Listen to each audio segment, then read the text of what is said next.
now, it's time for DJ Rocky's Secret Files. Sa isang iglap, naibigay ko ang sarili ko sa lalaking hindi ko kilala. Miss Rocky, itago mo ko sa pangalang Jen, 27 years old, at kasalukuyang naninirahan sa ibang bansa. May asawa ko pero hiwalay na. Oo, 3 taon na kaming hiwalay.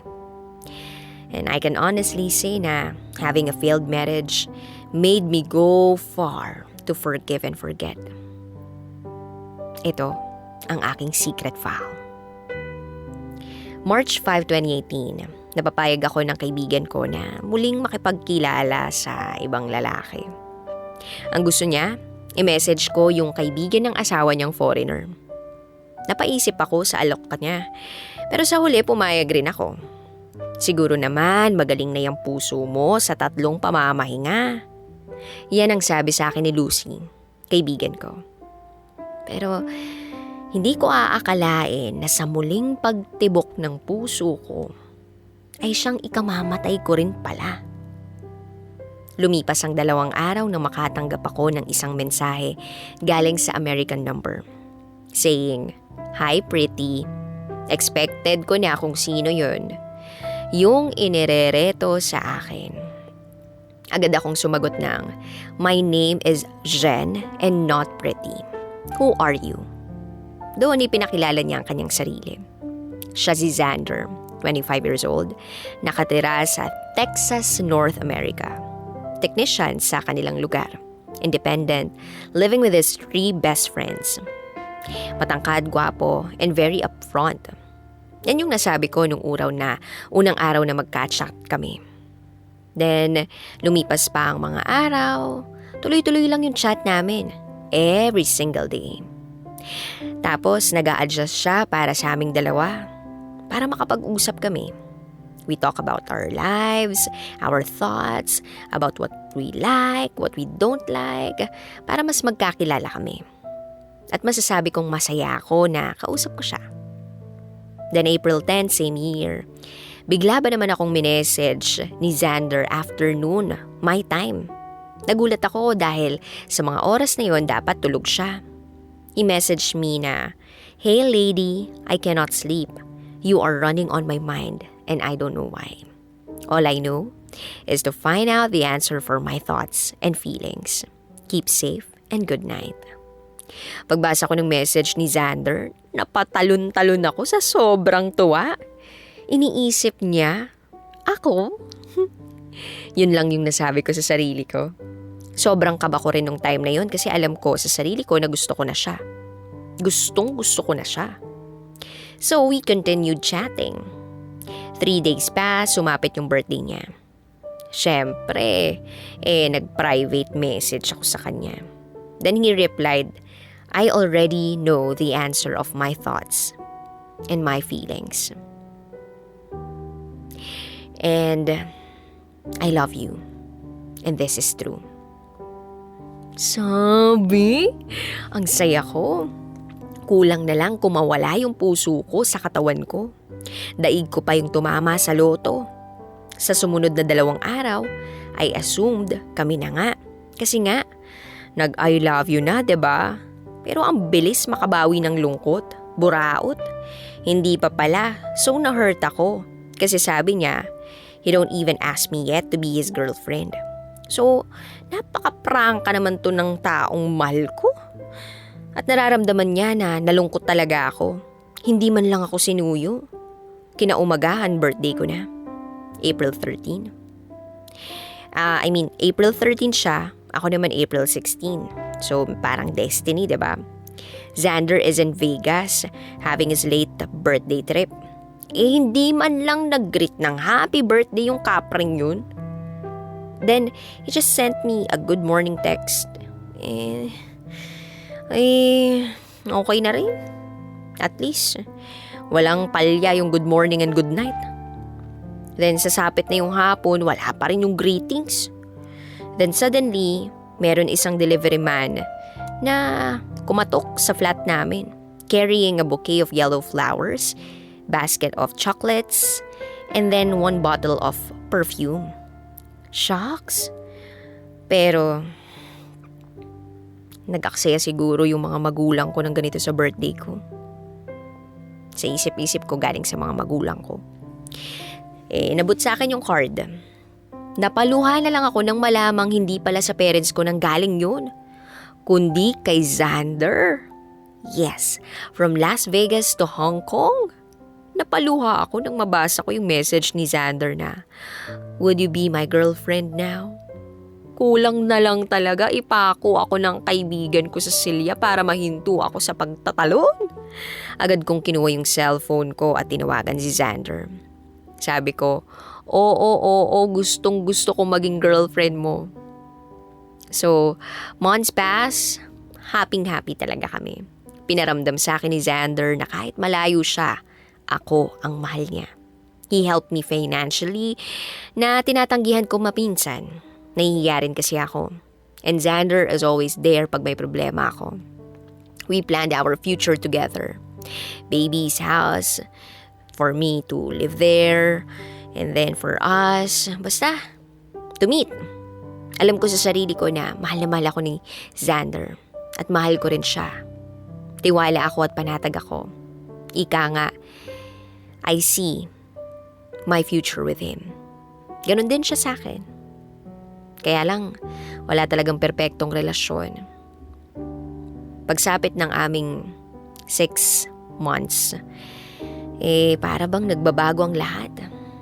Xander became impatient, hot-tempered, always annoyed and pissed. And I don't know why.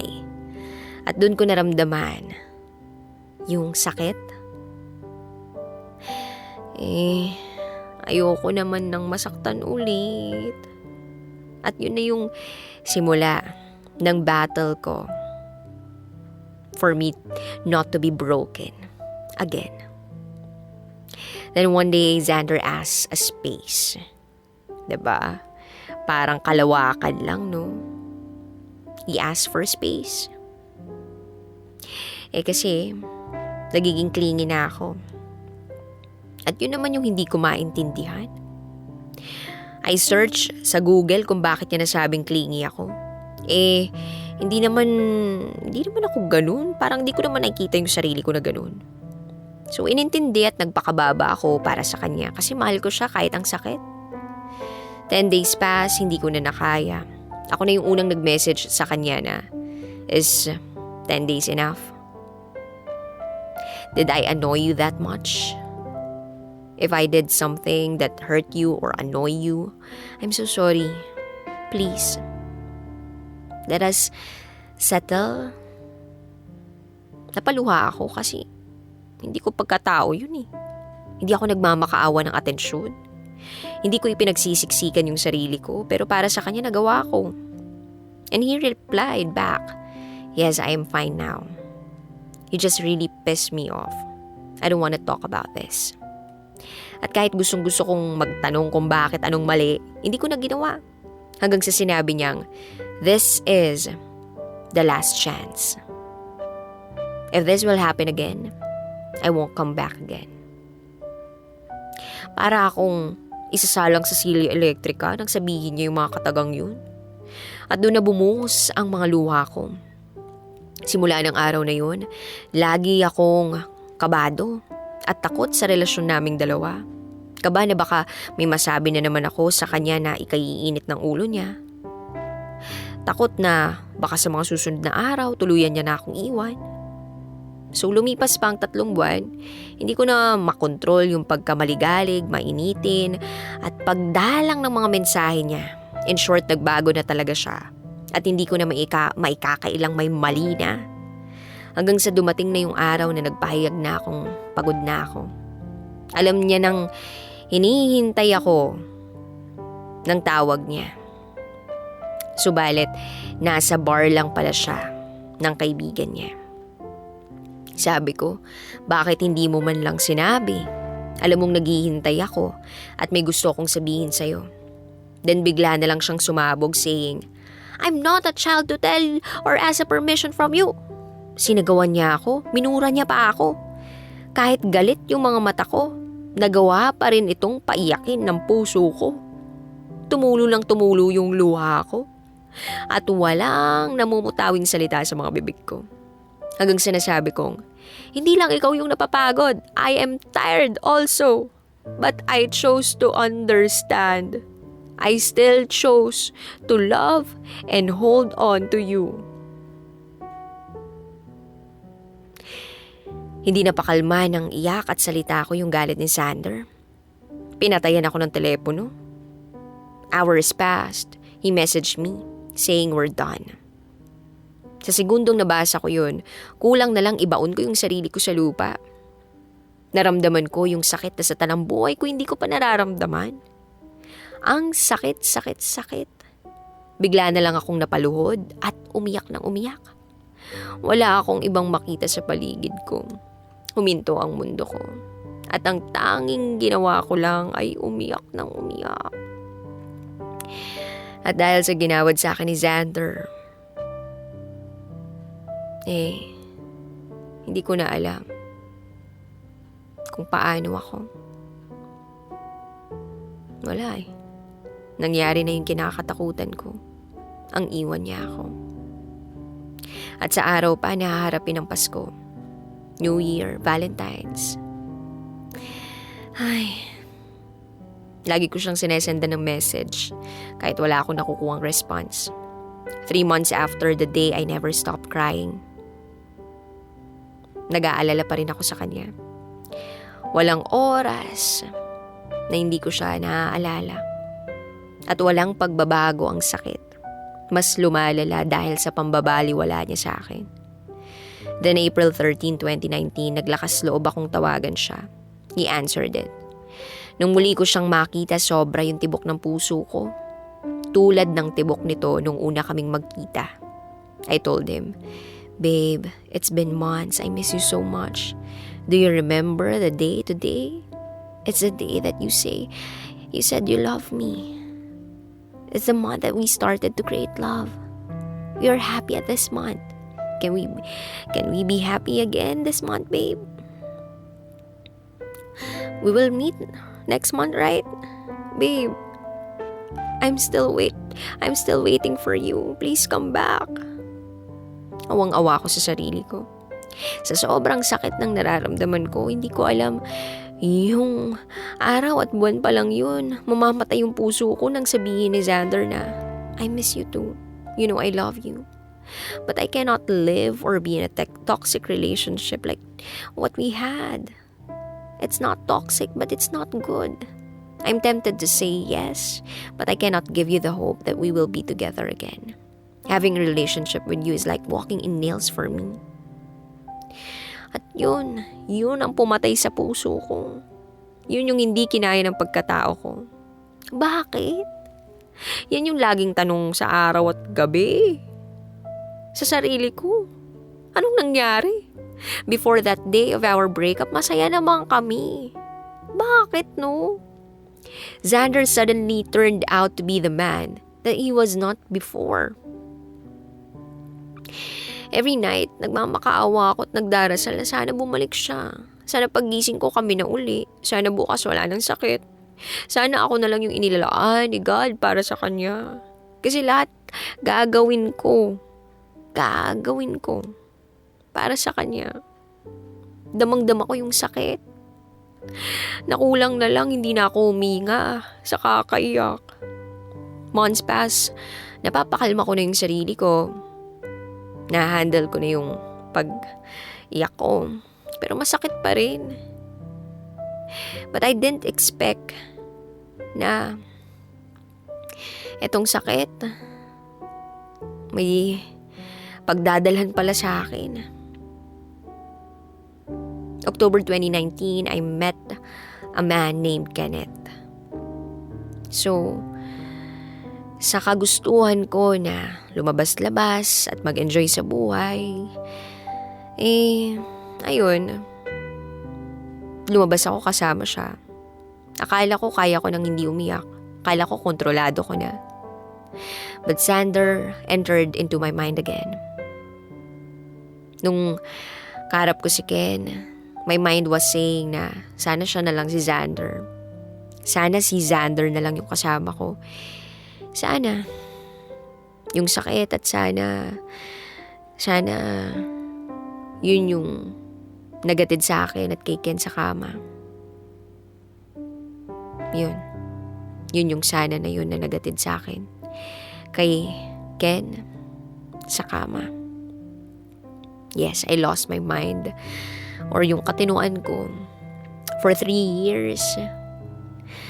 Wala. Kasi mahalaga sa akin yung bagay na yun. Walang nangyari or anything. Pero sa isang iglap, naibigay ko yung sarili ko sa lalaking hindi ko kilala. Ang alam ko lang kay Kenneth is that he is a divorced man. And I can see Ken and I did a one-night stand. Kasi kinaumagahan, we never talked or messaged. I asked God to heal me. Pero He put me in this situation that I've never been before. Hindi lang ako nasaktan, nawasak at iniwan. Inilugmok pa. Sobrang galit sa akin ng mundo. Yun lang yung tanging sigurado ako. Bumaba yung tingin ko sa sarili ko. Bakit? Mapagmahal, mapagbigay at mabuting anak at kaibigan naman ako. Pero bakit? It's now 2020. At dahan-dahang itinatayo ko na uli yung sarili ko. Hinahakbang ang paa ko sa hinaharap. Pero sa puso't isip ko pa rin, nandito pa rin si Xander. Tinanggap ko na wala na talaga. Pero para sa akin, mananatili si Xander sa puso ko. At siya ang greatest love and my undying love of my life. Maraming salamat. Muli, ako si Jen at ito ang aking secret vow. Always your number one. SM Radio Station. Love Radio. Kabisyo, nakarelate ka ba sa secret file na binasa ko? Kung nakarelate ka, mag-subscribe ka na dito sa aming YouTube channel at pindutin mo na rin ang notification bell para updated ka sa mga susunod na episodes ng DJ Rocky Secret File.